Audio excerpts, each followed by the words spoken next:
virtual people. Welcome to episode 28 of VCR Redux. We take your favorite franchises out of the analog era and bring them back to 2021. I'm your host, pop culture punk Chris Stiles, joined as always by my co-host with the most, film professor Ian Klink. Howdy, everybody. And we have two radical guests on the show tonight. First up, coming to you courtesy of the Punk Rock Geek Den, James Young is on the show. Yes. Yep, I'm back. And rounding out this righteous crew, coming all the way from the West Coast, she runs a recording and post-production studio, produces special edition DVDs and Blu-rays, and flex those producing muscles on the upcoming Angela the Sleepaway Camp documentary. Melanie Mullen is on the show. Yes. Hey. Thank you so much for coming on today, guys. I have to ask a question. Though. Okay, in the documentary, do you debate the idea of how much of the reveal of Sleepaway Camp that you show? I mean, do you cut off like trims of it? Do you zoom in? Like old school days? She can't give it all away now, my friend. You gotta give you a reason to watch. I'm just wondering if you do this like USA Up All Night style where you zoom in to avoid all the naughtiness, or do you? I think they got it. We haven't gotten to that part yet. It's not done. So I'm not really sure. I mean, I don't see why we couldn't show it. But I mean, hey, hashtag 2021, live the life. I'm just curious. That's all I ask. So full frontal for all is my opinion. Well, that's a democratic way to be about it. Any rate, getting on track, we are here today to rock until we drop, party till our brains fall out, grab life by the Wolfman, and kick it in the Nards. That's right. It's time to avenge the cinematic injustice. You are so proud that you said that. Like I can see it in your eyes. He's waited his entire life for that. He got that out, and he's like, "Yes." In your head, I saw the guy go. I was feeling real good about the course correction for a second there. Then something happened. I don't know what happened, but now I'm not feeling so good. Here we are. I did. That was my bad. I apologize. I love it. I love it. Any rate, what the fuck was I? It is time to avenge. That's right. We're seeking vengeance against the cinematic injustice that is the lack of a Monster Squad sequel. But before we can repair the timeline and undo this dastardly deed, we need to talk about how Monster Squad came into our lives and what we love about it. We'll start with Melanie and James, but that also goes for you guys watching at home. Hit us up in the live chat with your stories of discovering Monster Squad. So for whoever wants to go first, we talking VHS, cable, rental, Laserdisc? Ladies first. I feel like the first time I saw it was on Netflix, like some years ago. Like I knew about it for a very long time, but didn't really get a chance to see it until it was streaming. But I mean that was at this point that was at least a few years ago.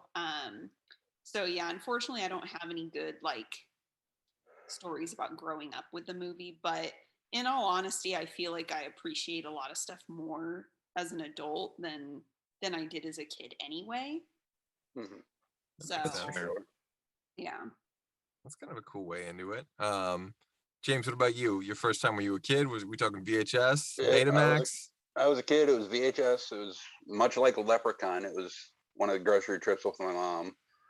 And yeah, I want to say it was just me, but I could have had my buddy with me, but we rented it. And that's one of those movies you rent one time, watch it, you enjoy it, and then you take it back to the video store and you forget about it because you keep watching other movies. Yeah. And so that was the only time I saw it for about 20 years. And oh wow! I remember enjoying it, like when I saw it originally. Then I just forgot about it because I watched so much stuff. But then you got a hold of me, and I've actually been meaning to watch it the past couple days. And I was like, "Fuck it, now's as good a time as any, I guess."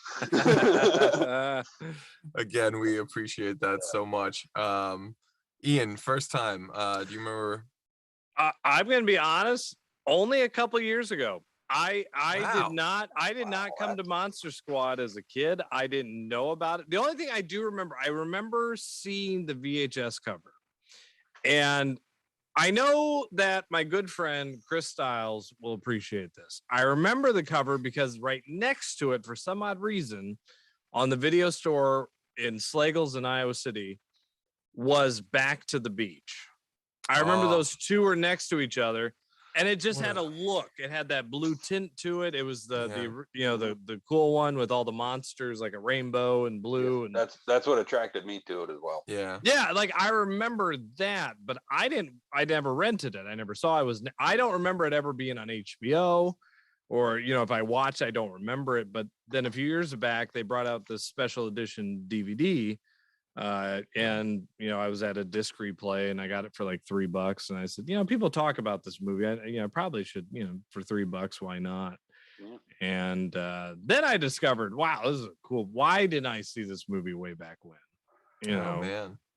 So I am the only one here who really like kind of grew up with this, like, it's a weird story, but I'll get into it a sec. I do want to touch on the chat though before.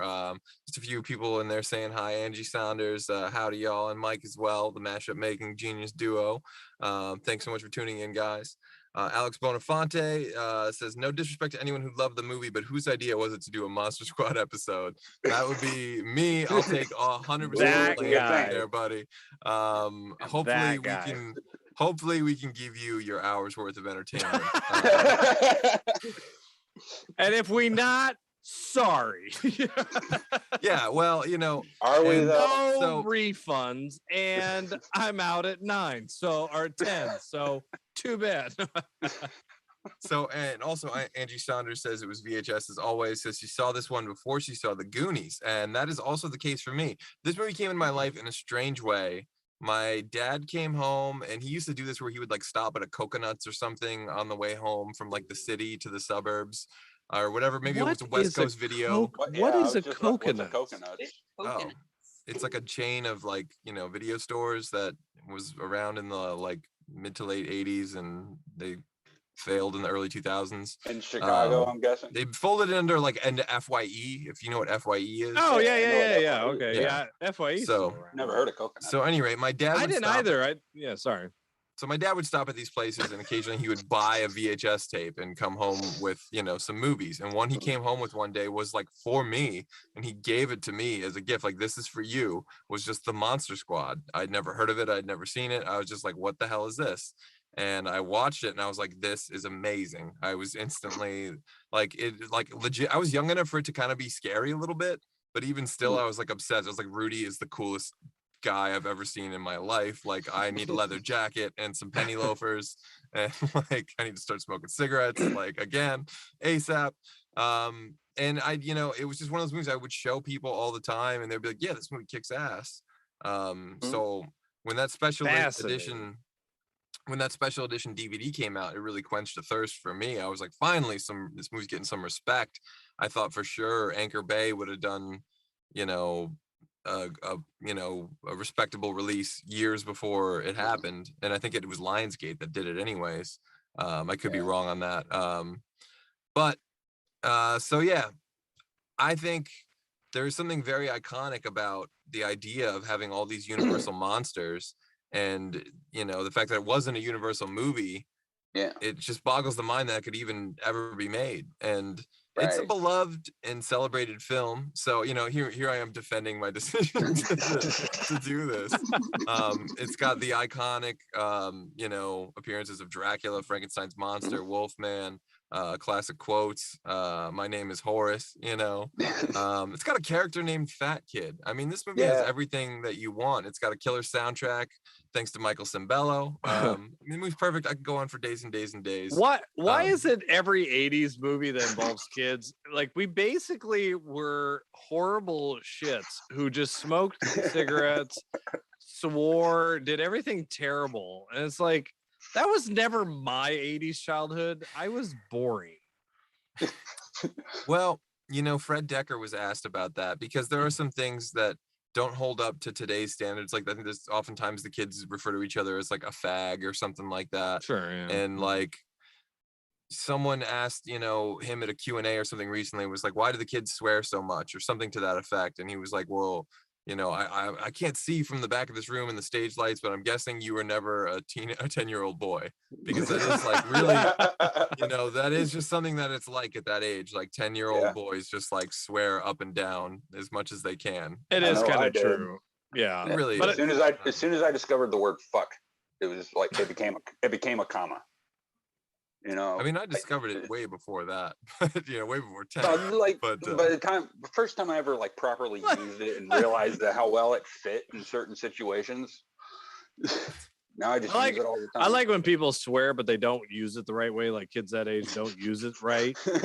You know, they insert it in the middle of a word. You know, I think Rosie O'Donnell did a skit where it's like you know, a hot effing dog, you know, and stuff like that. I always think it's hilarious.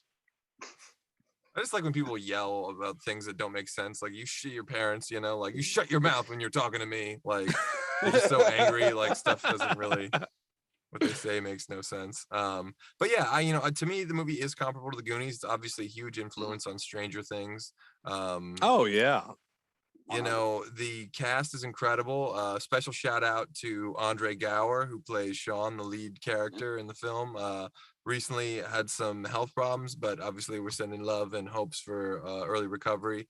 Really nice guy, does a lot of these conventions, did the amazing documentary, Wolfman's Got Nards. That was who it was. Yeah. Okay. Yeah. Yeah. And you know, the cast just runs deep as hell. John Grease from Fright Night 2 as well, making another appearance, well, his first appearance as a werewolf. Yeah, like why is he always a werewolf? Like he's the best werewolf in movie history. That's why it doesn't get any better for like a dude than him, because he's played it both ways. He's played it like he did a great job as the guy you empathize with, and then he did a great job as like the horny sleazeball werewolf in Fright Night 2. Yeah, both are perfect. Both could not be more perfect. I don't know. Do you guys have like a favorite scene or favorite line, favorite, you know, quote, anything from the movie?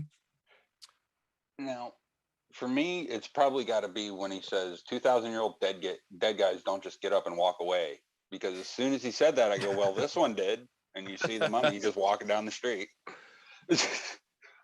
Like, that's a great line. For me, that's probably it. Great ones. You know, for some reason, as much as I love Wolfman's Got Nards, like I absolutely love it, and that's probably everyone's favorite line. I still love, like I told you, only one way to kill a werewolf. I don't know, just Rudy's so fucking cool. Melanie, do you have? Oh, sorry. I'm trying to think, because I'm like, I'll say something and then I'll think of something else later. I think isn't there a scene where the sister Phoebe calls them like I think when she's I don't know if it's like when she's introducing Frankenstein to them, she says something, she calls them like jackasses or something. I don't remember. I'm like, right now I'm like, let me go through these quotes, think about which one I like the most. I'm sorry, I didn't mean to put you on the spot. No, that's okay. Phoebe is a great character though in the movie, and like her relationship with Frankenstein is sort of like the emotional heart of the film. I know it is. I'm sorry. I don't mean to interrupt. What's that? Steve doesn't count. Oh my God, yes. That is such a fucking great line, especially because my best friend is named Steve. And he's totally that type of guy that girls would have said that about. Like, Steve doesn't count. Like, it's just so, oh God, I love it. I absolutely love it. And I feel like the 80s, like, there was always a Steve, you know? Wasn't it Steve in Adventures in Babysitting? Look, there's always a Steve and there's always a Todd. All right, there's always a freaking Todd. And Todd's always the asshole. Oh, I hate a Todd. Every in real life, I hate Todds. Beavis and Butthead Todd was great though. You gotta give credit where it's due. So do you want to catch up on the chat a little bit? Alex Bonafonte also with his discovering story says watch part of a VHS copy at summer school for 4th grade. Brian Lannister. Our buddy Justin Nino from Retrofiend Radio says, what's up everyone? First time I saw this was at a neighbor's house as a kid. He said, you gotta see this, and popped in a VHS. The part where the lightning flashes a skull on Dracula scared me. That is a great moment. That is good. good old school optical effects. Oh, for sure. I feel like you got to give a little bit of credit to the craftsmanship of this movie. The whole opening Van Helsing scene looks like it cost like millions and millions of dollars, and obviously it didn't. There's all those, every old trick in the book. There's matte paintings, there's a studio backlot. You actually see the Growing Pains house in the background of are you the serious? third act. I swear to God, the fucking paint job is the same and everything. Yep. It's that like gray house with the blue trim. And I'm just like, show me that smile again. Oh, okay. Look, this is going to be deep, but you brought it up. All right. Do you remember the logo at the end of Growing Pains? It's like a guy falling out of a church. Do you know what I'm talking about? Mm-hmm. I think so. Yeah. Well, I'm sorry. Say it again. It's like the company logo for who produced Like for Growing the Pains. production company. Yeah, the production company. It's like a guy falling out of a church. Oh yeah. That's right. That is the church. I swear to God, in Monster Squad. Probably is then. It probably is if that's the case. Which is weird how these backlots and things always. You know what? Shut up, internet. These are things that you discover and you have to acknowledge it. I know all of you are going, why is that important? Shut up. All right. This is important. It is important. Everything that we're talking about that's Monster Squad related or Monster Squad adjacent is important. I mean, we're talking about a film. Up, Todd. First of all, we've talked about Fred Decker on just about every episode of this show so far, really and how much we absolutely worship him. It's because of this film. I mean, no disrespect to Night of the Creeps or RoboCop 3, but come on, it's Monster Squad. Yeah, Melanie's like, well, maybe RoboCop 3. RoboCop 3, yeah. But all the disrespect. Nonetheless, the man also contributed to another film called If Looks Could Kill, starring Richard Grieco, which is just a perfect film. You in that movie.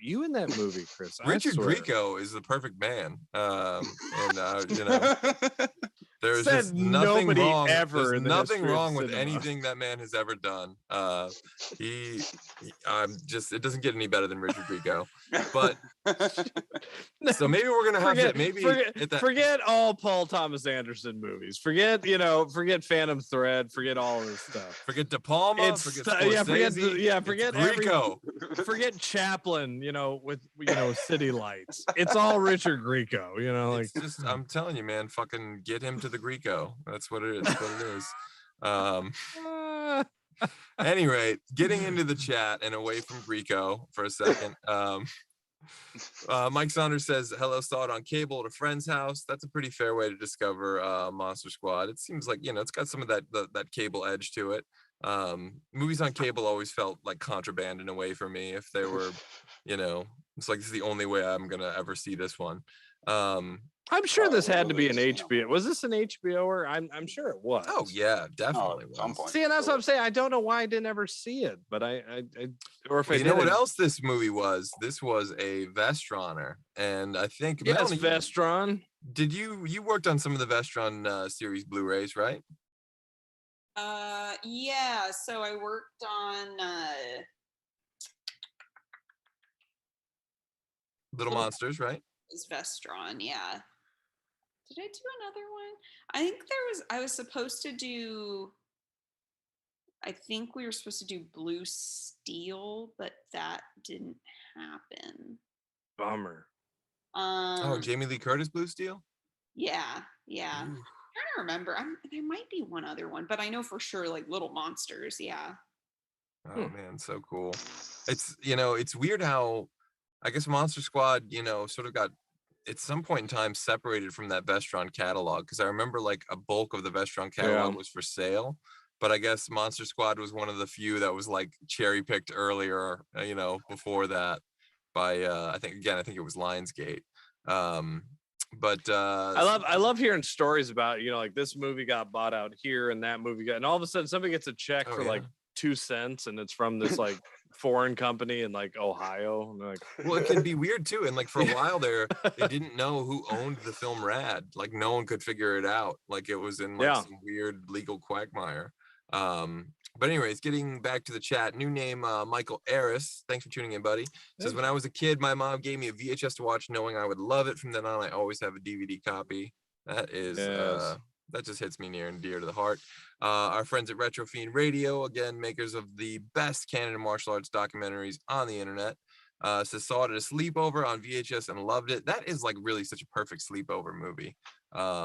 Devin Zane says, "Hey, Oh, guys, that is definitely like birthday. You get, you get pizza, you get Or cake. that cheesy 5th grade Halloween party. Yes. Oh, yes. Have all your little buddies come over and eat a bunch of candy and watch some shit movies. Yeah. This is not a shit movie. So good." And speaking of Retro Fiend Radio, Dustin says, fun fact, friend of the show and stunt legend Stephen Lambert doubled actor Leonard Cimino, who played the scary German guy while the squad was driving a car and almost hit the mummy. God damn, I love Limbo. Does not get any cooler than Lambert. Bless you, Stephen Lambert. My gosh. Awesome. Absolutely. Eric Ridgway also says that's because we were in diapers in the 80s, Ian. Only so much excitement can come out of life at that point. You know what, Ridgie? Like, listen. All right. I am no. Retrofiend also says I'd stick with classic monsters if I could do a sequel. Nosferatu, The Bride, Invisible Man, The Fly, and The Blob would be my dream cast. Ooh. Oh, that is cool. Can I say We'll that is my favorite part of the movie, when they introduce the monsters in the swamp.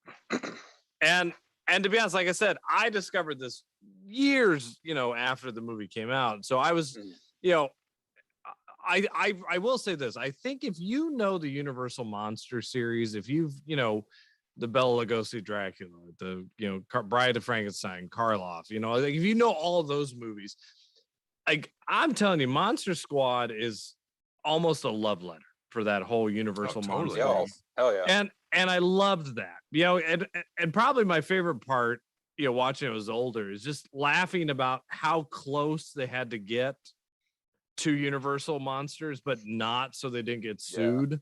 Like that Gillman, that Gillman is great. The Gillman is fantastic in Monster Squad, but you got to make it so it's not the Gillman. Right. It's not the creature from the Black Lagoon. And like Frankenstein, like his bolts were in his neck or something instead of the head, or exactly. Yeah, they were in the head instead of the neck. Yeah, that's what it is. Yeah. Yeah, like they had to change all of just a little bit so Universal wasn't like, But again, shout out to Tom Noonan, who played Frankenstein. I was gonna say he did. Tom Noonan, probably one of my favorite actors, and it was great to see him do that role because I loved him, and he was my favorite part of Last Action Hero. Oh, by far. Yes. Oh yeah, I love that. I was just Charles, no shade again on Charles Dance though, because no. Charles Dance is incredible. Yeah, absolutely. But Tom Noonan is amazing in everything he does. So yeah, he is great. Even RoboCop 2, which was tough. Yeah. He was fun. He was fantastic in that role. I don't like the digitized version of him. No. That fucking TurboGrafx version. But I lost my place a little bit, and I do want to finish up with some stuff in the chat. Alex Bonafonte says, do werewolves have to worry about heartworms? That may be an interesting angle to explore. I never thought about that. And Retrofin Radio says, Decker actually plagiarizes himself with the walking away mummy line. Same exact line as used. Oh, in Night of the Creeps. That's right. Yeah, referencing the walking cadaver. That's right. Oh, yeah. I just did a panel for that movie. I should have been more on top of that. There is some love for If Looks Could Kill in the chat, by the way. So no, there's not. No, there's not. There's not at all. You're making yes, there is. Up. Our man Alex Bonafonte, who would probably rather talk about that than Monster Squad. But even still, we greatly appreciate. Nobody gives that movie love. Everybody who made that movie doesn't give that movie love. That is a forgotten movie that should it's not. be forgotten. First of all, that movie was made by a man also named Darren Star, who created a couple little things you might have heard of. They're called Beverly Hills 90210 and Sex and the City. So it's not my fault that the world wasn't ready for his genius and Fred Decker's genius at that point in time. It's not my fault. All right, Richard Grieco has shoes that walk down walls. It's a perfect film. Let's just move on and get back to Monster. We'll do If Looks Could Kill on Houston someday when he was on vacation.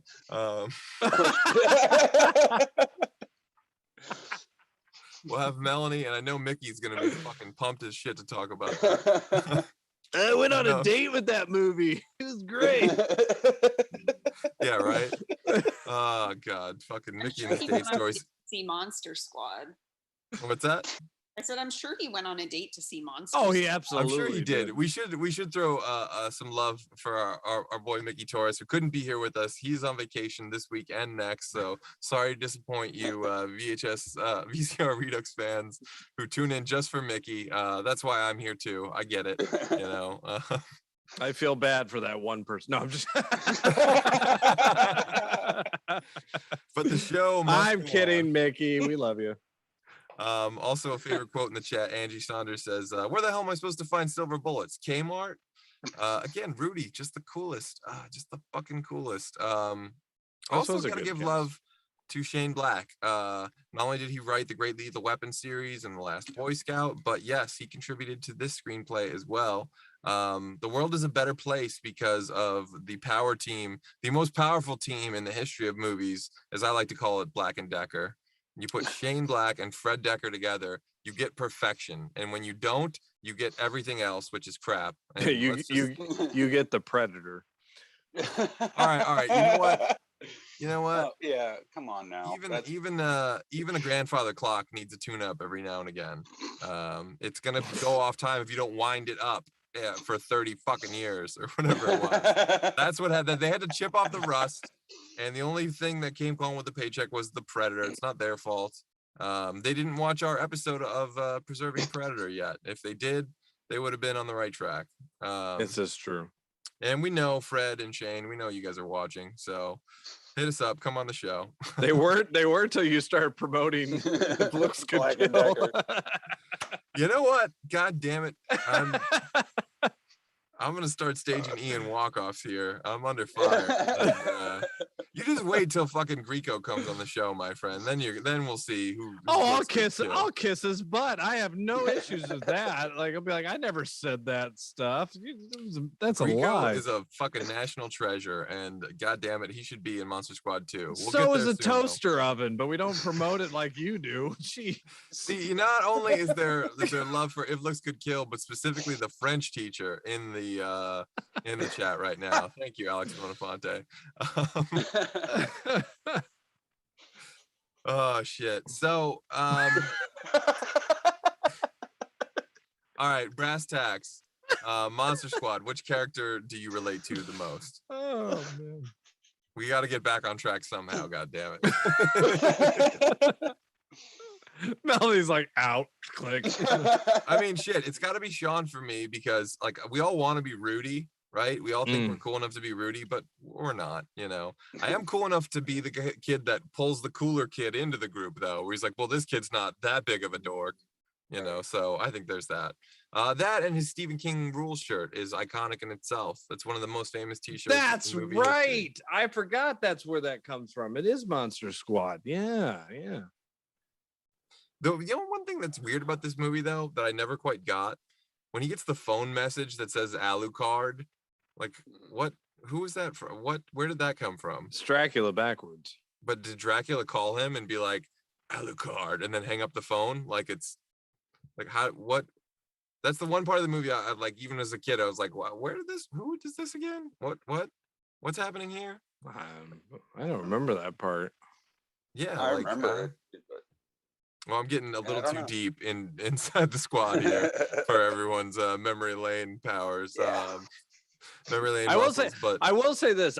The one thing I love about Fred Decker, that man loves a dolly shot, and I love him for that.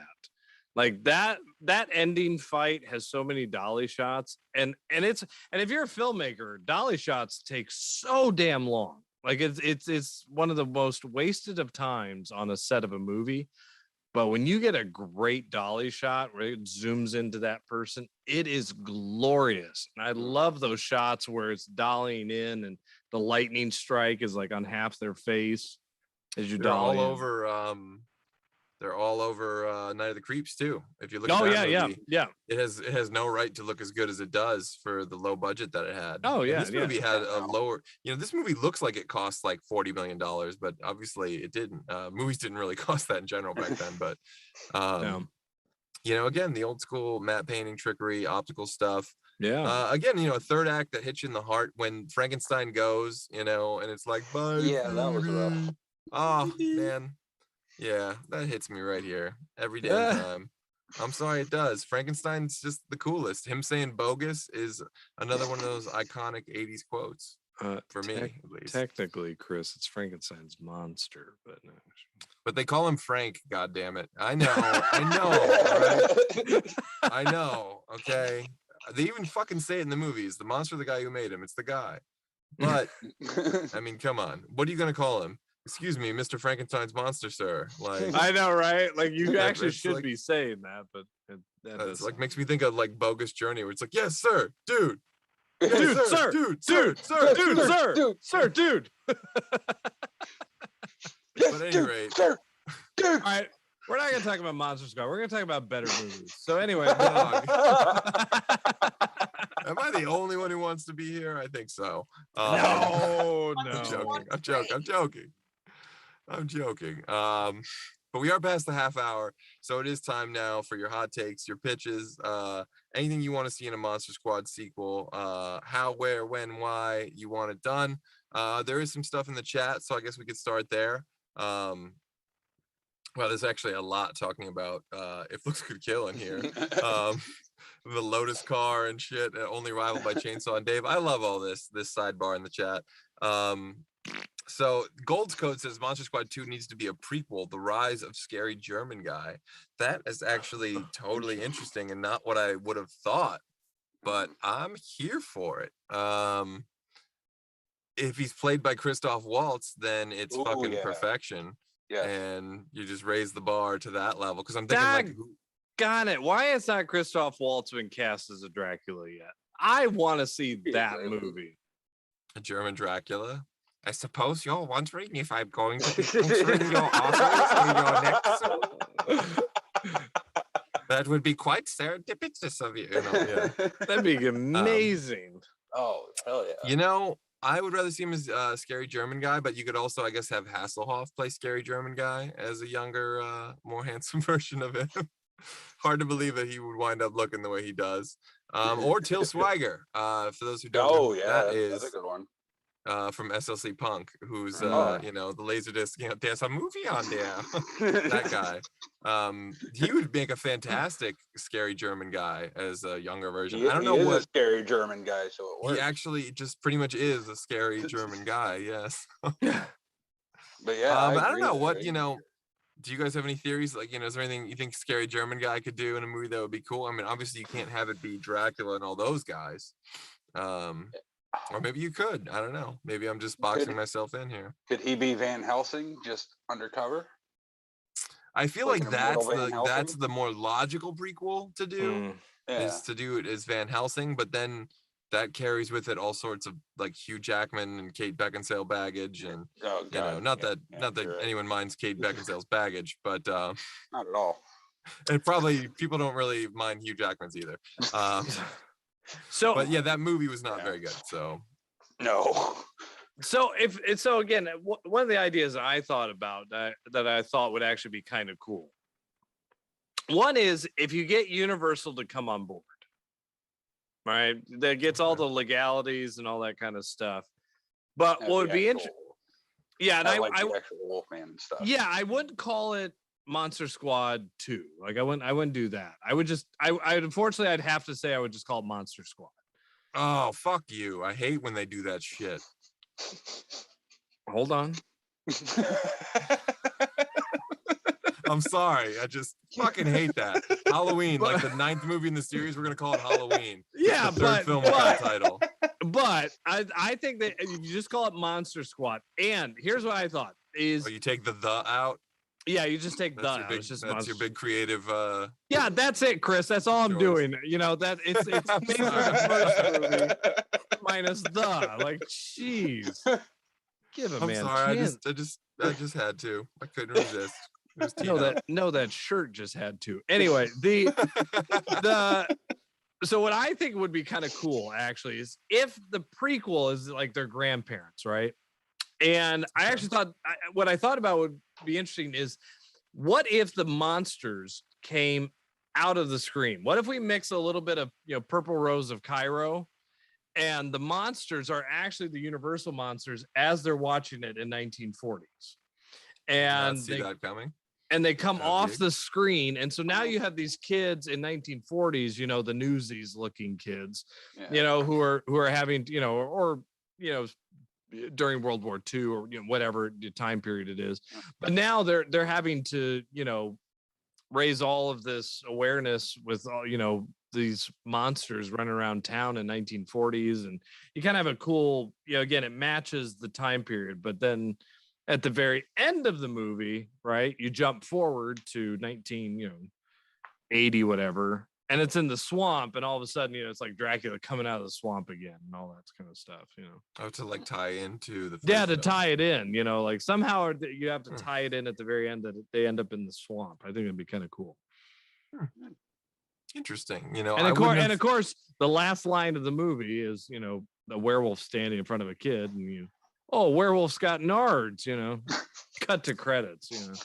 You know, the only problem I have with either of those takes is, you know, if you pull too far into the past, obviously you're going to lose part of what, you know, people love about this movie is that it's so goddamn 80s, you know, like the soundtrack, the fashion, like just the plot, the kind of movie that it is. It's one of those fun, original adventure type of things you've never really seen before. You know, the kind of shit, the kind of new thing they don't try anymore. But so that's, you know, but other than that, those would both be, you know, very entertaining movies. Like I'd buy that for $1, as they say. But I don't know, Melly, do you have any hot takes or anything that you really would like to see in a Monster Squad sequel? Well, I was thinking on Ian's idea about like the monsters coming out of the television. I'm not gonna go too off topic here, but it's very reminiscent to a movie called The Video Dead. Oh yeah. Okay. I know of that movie. I know exactly what you're talking about. Yeah. But yeah, no, I mean, it's one of those things, like, I think a lot about, like, how could you make a sequel to this? Like, and you know, if they did make a sequel, it would probably be really bad. Probably. Because whenever you bring back child actors who have not acted in a really long time, Yeah, for a really painful experience. You get what I call tough acting to acting. But what? It is fucking John Madden over here. About, you know, if it happened once, it could happen again. And, you know, it could happen again when they're adults, and how do they react to this happening to them as adults versus being kids? And, you know, and then, you know, Phoebe and Frankenstein reuniting would be super, super cute. Oh, so cute. And, you know, I want the Beagle to still be alive. And, Pete. and yeah, I mean, that's, I guess, I feel like if they did a sequel, that's probably the way they would go about it. It's just like, oh, they're adults now, and the monsters are back, and they have to get the Monster Squad back together, but they're married and have kids now. How do they explain this to their families, that they're part of this Monster Squad? What a predicament. I totally agree. That is basically what Hollywood would do. And on top of that, they'd be like, and now it's all about these really cute tween kids that they're passing the torch to that generation. And like, now they have to fight off these monsters with their kids. Yeah, see, I'm tired. I will say I'm tired of that stuff. Like Bill and Ted, I didn't need them to have daughters. I didn't need it. You didn't need it. I just wanted Bill and Ted. Like they keep doing that, where it's like we gotta have a connect with the youth, and you know, we have to have characters like Stranger and they Things. also like we gotta plan a back door for a younger reboot and keep making these fucking movies. You know, we gotta try and plant that younger seed. Sorry, that sounds so but you know what I mean. We gotta try and plant. It wasn't weird till you made it weird, man. That just sounded awful. Damn as soon as it came out.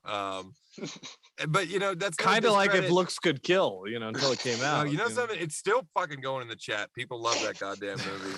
The French Teacher Will Return on VCR Redux. I swear to you. Nobody loves that movie. I swear to you, the French teacher will live. There is no internet domain that has like, if looks could kill, great film. It doesn't exist out there. It's a black void in space, man. All right. Like, damn it. Holy shit. Getting back to Monster Squad in the chat and stuff. There's actually a lot of good pitches going. I'm actually just scrolling back at the moment trying to catch up with it. Okay, well, first off, sort of tying it all back in, says, hey, Alex Bonafonte says, hey, Hollywood, reboot Richard Grieco, Night at the Roxbury / If Looks Could Kill crossover. Alex, just let me know where to send the check, because you are a genius, sir. The check for $1.26, that's about how much it's worth. How am I going to buy milk without that check? Gold's Code again says, we think we are all Rudy, but we're all Eugene at heart. And yeah, Dracula has a phone and a badass ride and a dope house on Shadowbrook Road. So not quite in the pitches yet, but appreciate the commentary. Good nonetheless. Okay, sequel pitch from Twyan Lannister at Retro Fiend Radio says, you get Black and Decker. At the mom's funeral, kids find out they have siblings. Bran and Mikey from the Goonies. The moms are actually the same. Holy shit, that's right. Mary Ellen Trainor, who's married to Robert Zemeckis. Son of a bitch. She is the mom in both movies. The Link. Wow. Oh, Fucking genius. That's crazy. She lived Fucking a double genius. lifestyle. That's why she was always on the go. She wanted the house clean before they tore it down. She didn't want to leave any evidence behind for other family life. I'll buy anything with Josh Brolin in it. Hey. That's fair. Why can't we have the Monster Goons or the Goonie Monster Squad or I feel like, Melanie, you said that, yet have you ever seen Young Guns, the TV show? Wait a minute. Stop the show right now. Time out, universe. There's a Young Guns fucking TV show and I missed it? Tell me. You have 5 seconds to tell me more. It's literally they cast all like Hollywood young kids, like any show, and it was on for like I think 1 season. But if I'm not mistaken, Josh Brolin was on that. Huh? Was he? I don't know if I can even find it. If it wasn't Young Guns, he was on some Western TV show where it was like a ripoff of Young Guns. Yeah, I don't think it was. I don't think there is a Young Guns TV series from 2017. Oh no, I got to find this now. Hold on. It probably has nothing to do with Billy the Kid. Either way, it definitely has nothing to do with Emilio. So I'm not there. I'm not there for that. But we it was called Young Riders, but it was basically a ripoff of Young Guns. So it was like all these youth kids in the West and all that stuff. It was in 89 was when the show came out. Oh, here's the point is it got buried because it sucked. Well, at any rate, I like that Ian got us excited about a TV show that doesn't exist. Yeah, way to go, Ian. Thank you. IMDb, I'm like, where is this? Well, we need this now. Where in the world is Carmen Sandiego? Next to If Looks Could Kill, the TV series. Right. Starring Boner from Growing Pains. Hey, don't you dare say a fucking unkind word about Richard Milhouse Stabone. His father's name was Sylvester Stabone. Walter and Andrew Koenig are national treasures. But it's not a national treasure. If Looks Could Kill. Getting back to Andrew's shirt. Getting back to Monster Squad. Another great pitch in the chat. Alex Bonafonte says, reboot Nickelodeon TV show pitch. The classic Universal monsters are the kids. They go to school and learn that most regular kids are the real monsters, followed by their awful parents. Oh, deep. Yes. I love it. I am so deep. for that. I am all for that. And you have a little bit of that, like Seeds of Destiny. Like, Dracula is going to turn into a dick, but Frankenstein's always going to be a good guy. Frankenstein's monster, Ian. Sorry. Yeah, that's right. He knows what's bogus and what's not. You respect the Mary Shelley. Alex is coming packed. She's got another pitch in here. The second pitch movie: monsters are accepted by society and must get jobs. Due to the nationwide teacher shortage, Dracula's a history teacher, Wolfman's drama, Frankenstein is the PE coach. That's fun. I'm sold. That's a great time. Well, no, okay, let's go back here. Now, why the coach? Like what happened in life that's the position you aim at? Like what? Like I need no more of this. To quote Just 'cause I Jack think Black in it's- School of Rock, I think those it's that funny can't if do someone. teach. Those that can't teach Jim. You know, I just want to hear him blowing the whistle when someone's out of bounds or something, or commits a foul, and him saying bogus. Yep. That's why, because it fucking works. And Oh, yeah. I want to see him in a really snazzy Adidas, tracksuit. Oh It's yes. great. I don't want to see Wolfman in the tracksuit. That's not, I see Wolfman teaching drama. That's great. Like just like Michael J. Fox and Teen Wolf. Yeah. Any rate, there is still fucking more if looks like kill in the chat, but we'll leave that where it belongs for now. Gold's Code pitches Monster Squad 2. His name was Horace, which is a good His point that we name do was have Horace. to give respect to the actor who played Horace, whose name escapes me at the moment, but I do know that he passed away. Horace and Fat Kid are one of the greatest 80s movie characters ever. And that's one of my favorite moments. Ian, you often say a movie has just a collection of moments that you remember. Yep. One of them for sure is Fat Kid shooting the creature and then saying my name is Horace. That's a great iconic 80s moment. It is. Um, I agree. Also in the chat, Monetary says, have to set it in present day with all the kids growing up and have the monsters figure out a way to come back to our world and have the OG squad team up with their kids to fight them again with some new, then it cuts off there. But yeah, I guess, we get that. We get, that's probably the Hollywood way to go. Wow, the chat's really going today.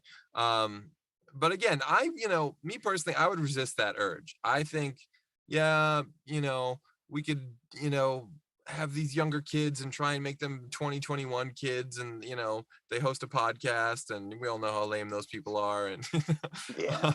Hi. yeah, hello. But yeah, we could try and pander to the youth culture of today and the kids doing everything on their smartphones and stuff. But I think it's funnier to lean into the fact that like these kids aren't kids anymore. Like they're old now. Like they might even be grandparents, let alone just parents by this point. Yeah. So, they need to take Tylenol as they gear up to do this squad. Strap on some knee braces. Yeah, like instead of melting down silver from their mom's cutlery, they're melting it down from their walkers and their canes and their wheelchairs. That's how they're making silver bullets this time. I But mean, it's also- kind of. What year did this come out again? It was 87. 87. So I mean, really, this is like one of the first kind of post Stephen King's It kind of movie. Like I'm not saying Fred Decker's took all these ideas from Stephen, but it's like No, the It miniseries was a couple years later, 1990. well, I meant the book because I think that book came out in 86 or something. But anyway, what Okay. I like that idea of them being older and using that idea of the whole like, if we're doing this again, like we can't really do this the way we did it before. We're all in different parts of our lives. They're like, do they really need to battle the monsters again, or do they want to? And they need to. And I think that's actually a good dynamic story. If you have, Well, I think also. Oh, I'm sorry, I mean to cut you off. No, I was just saying, like, again, it's cliche. I'm totally admitting it's cliche, but one of them definitely would be divorce, going through family struggles. One person would, is in a shitty end job. One of them's got to be, living the dream, but not liking the dream. And, all that stuff kind of comes into play. And it could be a really neat film talking about the idea of, ideals of your youth. We were heroes once, and now what are we? I sell insurance. What is like, no offense to anybody who sells insurance, it's important, we all have to have it. I'm just saying That's true. I would say it's the most engaging job that every day you're like, yes, What you mean?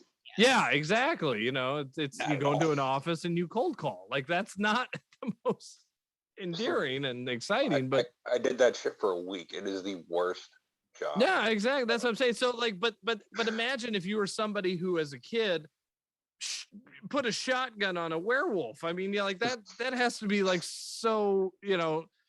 I think we all know those people. Like, my greatest days was on the field in high school. Well, honestly, it really was back then. Was a great ideal day, and now you have to wake up and more hair's falling in the shower. That sucks. So that could be actually a cool idea of keeping it as them older and not bring in the damn Stranger Things approach with youth. But you could even still have them. You could sort of get a little bit of the best of both worlds. You can make them so they have kids and their kids get kidnapped or whatever by this, new, coming of monsters, and they have to rescue their kids. So it's not too much of the kids doing the things. It's more the adults. And then that's their way of like reconnecting with their, oh, wow, my dad's pretty fucking cool. He slayed Dracula, or he slayed Wolfman, he slayed whatever. Now, my perfect sequel would have been made in 1989, and it would have had, Freddy, Jason, Pinhead, Leatherface, Michael Myers, like all that stuff.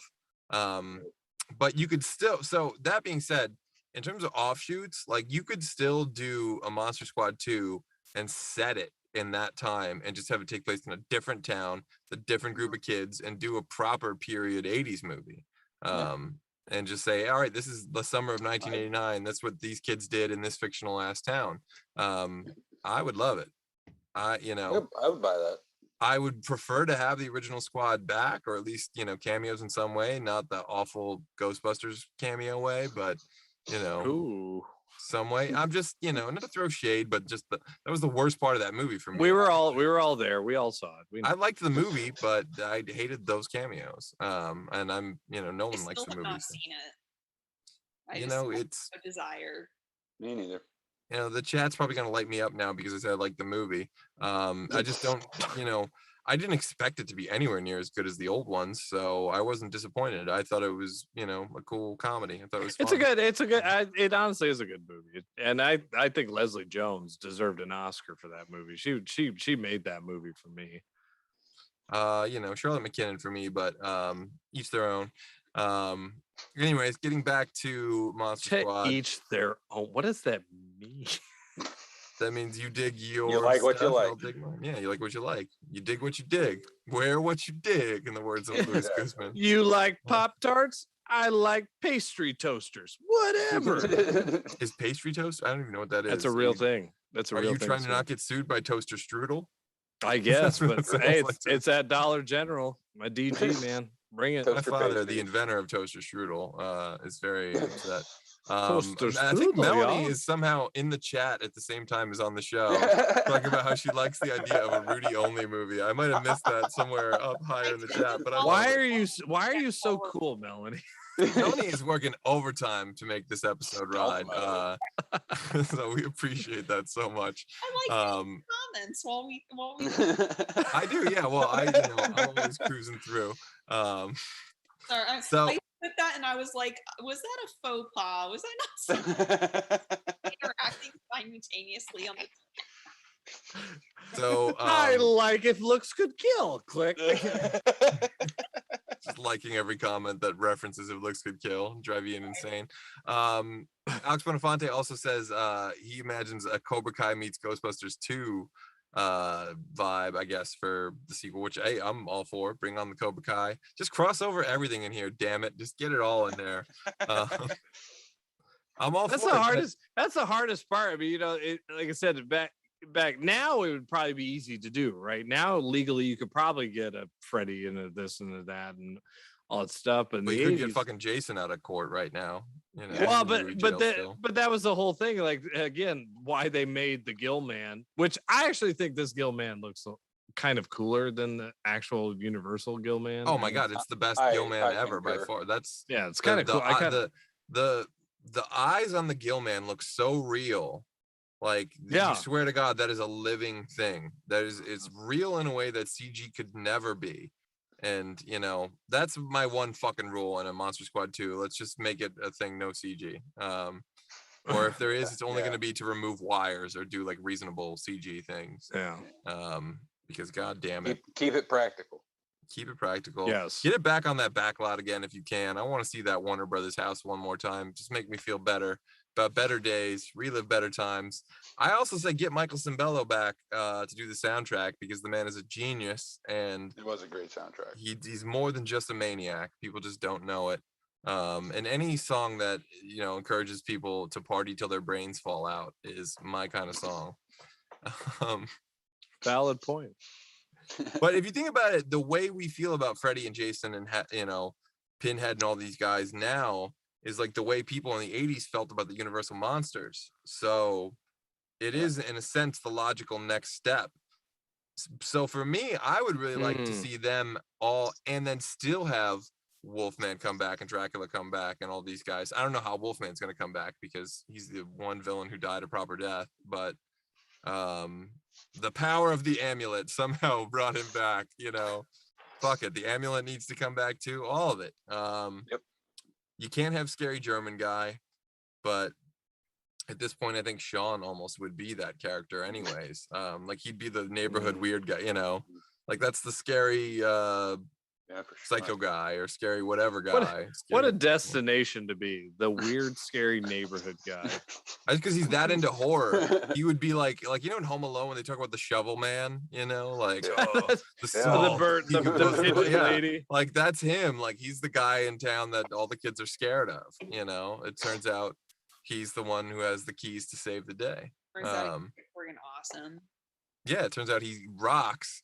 And he's the reason people wear Stephen King rules t-shirts. But at any rate, we are almost out of time. So before we wrap it up, I do want to ask if Melanie or James, if you guys have anything cool coming up you want to let the people know about watching at home. Over at the Geek Den, we've got our Halloween special airing on Sunday. We recorded it last week with Todd Staruch. He was on the show a few weeks back. Oh yeah, I love Todd. Todd's the greatest. Great guy. We had a blast with him. We're recording a couple of little side segments to edit into it and everything to get everything. We want it to be big so people enjoy it. And then we got a couple of guests next week. We've got Dalton DeShane next Tuesday, and Mike from UA Promotions, which is a concert promotion company here in Pennsylvania. So, cool. Yep. Wow. A lot of cool shit going down at the Geek Den. Oh yeah, we keep ourselves busy over there. Yeah, you guys sure do. Melanie, that Todd is awesome. Yeah, that's true. That is the one Todd that another cool he's the Todd. exception That's right. to the Todd rule. He is the exception. It's true. There's never an exception to a Todd. Lies. Melanie, anything cool going on with you? Any documentary stuff, special edition DVDs or Blu-rays we should be on the lookout for?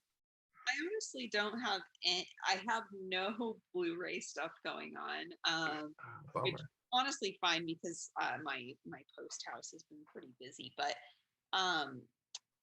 one day the Angela the Sleepaway Camp documentary will come out, and as soon as people start feeling more comfortable doing interviews again. Because we don't want to go the whole let's just do an interview over Zoom or nobody wants that. Like for something like this, it's fine, but but people want for Blu-rays and everything. Isn't that weird? I agree with you. We're very bougie about our documentaries.